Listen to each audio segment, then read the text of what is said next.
ఏలూరు జిల్లా ఏలూరు నగరంలో రాజ్యాంగాన్ని ప్రతి ఇంటికి తీసుకెళ్లాల్సిన బాధ్యత ప్రభుత్వానిదే. 75వ రాజ్యాంగ దినోత్సవం సందర్భంగా తెలుగు అనువాద పుస్తకాన్ని ఆవిష్కరించిన నాయకులు ఏలూరు పాత బస్టాండ్ వద్ద గల డాక్టర్ బిఆర్ అంబేద్కర్ విగ్రహం వద్ద ఘన నివాళులు అర్పించి అక్కడి నుంచి బైక్ ర్యాలీగా ఏలూరు ఇండోర్ స్టేడియం ఎదురుగా ఉన్న లేడీస్ క్లబ్ కు చేరుకున్నారు.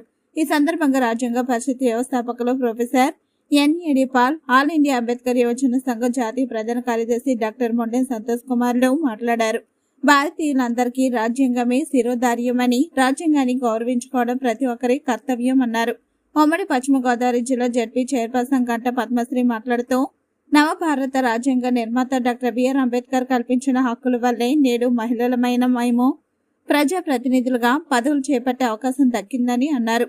అంబేద్కర్ ఆశయ సాధన కొరకు అందరం కృషి చేయాల్సిన అవసరం ఉందన్నారు. అనంతరం భారత రాజ్యాంగ తెలుగు అనువాద పుస్తకాన్ని ఆవిష్కరించారు.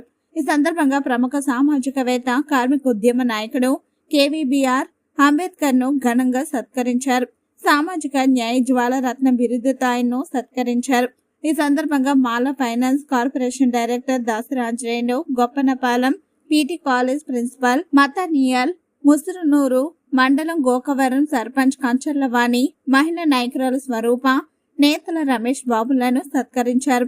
కార్యక్రమంలో నాయకులు రెవరెండ్ నిట్టా ప్రసాద్ బాబు, శర భగత్ సింగ్, మామిడి మహంకాళి, డిప్యూటీ మేయర్ మోగపెయ్యి సుధీర్ తదితరులు పాల్గొన్నారు.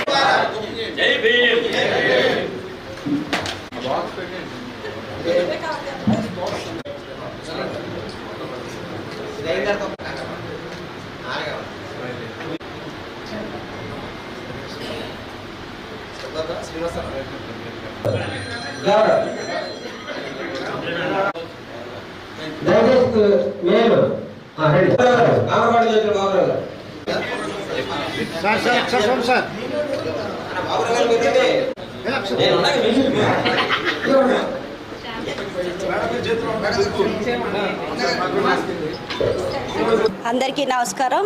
ఈరోజు 75వ భారత రాజ్యాంగ దినోత్సవ సందర్భంగా ఈరోజు ఇక్కడ ఈ కార్యక్రమం జరుపుకుంటున్నాము.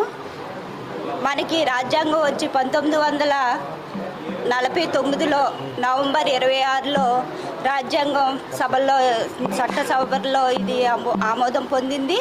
అదేవిధంగా 1950 జనవరి 26వ తారీఖున అమల్లోకి రావడం జరిగింది. ఆ విధంగా మనకి ఎంతో స్వాతంత్రం రావడం, రాజ్యాంగంలో మన హక్కుల కోసం మనం పోరాడడం అనేది మనకు జరుగుతూ ఉంది. ఈరోజు అంబేద్కర్ గారు లేకపోతే మనకి రాజ్యాంగం ఉండేది కాదు, మనం మన హక్కుల కోసం పోరాడే వాళ్ళం కాదు. కాబట్టి ఆయన ఉండడం వల్ల ఈరోజు నేను చెప్పేది ఏంటంటే, మన జిల్లా చైర్మన్గా నేను ఉన్నానంటే దానికి కారణం ఈరోజు డాక్టర్ బిఆర్ అంబేద్కర్ అని నేను గట్టిగా నమ్ముతున్నాను. ఎందుకంటే ఆయన ప్రతి వాళ్ళ కోసం ఒక కులము, మతము, ప్రాంతము లేకుండా ప్రతి ఒక్కరు కూడా సమానమే, ప్రతి ఒక్కరికి కూడా న్యాయం చేయాలని అనుకున్నారు. కాబట్టి ఒకవైపునే కాకుండా అందరికీ కావాలనే ఉద్దేశంతో ఆయన పోరాడడం చాలా సంతోషకరంగా ఉంది. ఈరోజు గవర్నమెంట్ జీవో ఇవ్వడం జరిగింది. ఎందుకంటే ఆయన చేసిన సేవలు, ఎన్నో పనులు ఆయన గుర్తించుకుంటూ ఇప్పుడు మనకే కాకుండా రాబోయే తరాల వారికి కూడా అది స్ఫూర్తిగా ఉండాలనే ఉద్దేశంతోనూ ప్రతి స్కూల్లో, ఆఫీసులో కూడా ఈ రోజు నుంచి కూడా 75వ భారత రాజ్యాంగ దినోత్సవం జరపాలని, సంవత్సరం పాటు కూడా మనం జరుపుకోవచ్చు అని కూడా జీవో ఇచ్చింది. కానీ ప్రతి సంవత్సరం కూడా నవంబర్ 26వ తారీఖున మన భారత రాజ్యాంగ దినోత్సవం పిల్లలకి తెలిసే విధంగా ప్రతి ఒక్క చోట కూడా జరిపించాలని కోరుకుంటూ, నాకు ఇంత మంచి అవకాశం ఇచ్చిన ప్రతి వాళ్ళకి కూడా, మీడియా వారికి కూడా నేను దేశం వైపు చూడడానికి ప్రధానమైన కారణం భారత రాజ్యాంగం. ఆ భారత రాజ్యాంగాన్ని రచించినటువంటి గొప్ప జ్ఞాని, మహామేధావి, ప్రపంచ మేధావి డాక్టర్ బిఆర్ అంబేద్కర్ గారు రచించిన రాజ్యాంగానికి 75 సంవత్సరాలు పూర్తవుతుంది నేటికి. ఆ 75 సంవత్సరాల్లో కూడా ఏదైతే ఆయన రాజ్యాంగంలో ప్రవేశపెట్టినటువంటి ఆర్టికల్స్ ఏదైతే ఉన్నాయో అవన్నీ కూడా మరి అమలు పరచడంలో లోపిస్తుంది ప్రభుత్వాలు. అవి తప్పనిసరిగా అమలు చేసే విధానికి మరి ప్రధానంగా ప్రభుత్వాలు ముందుకు రావాలి.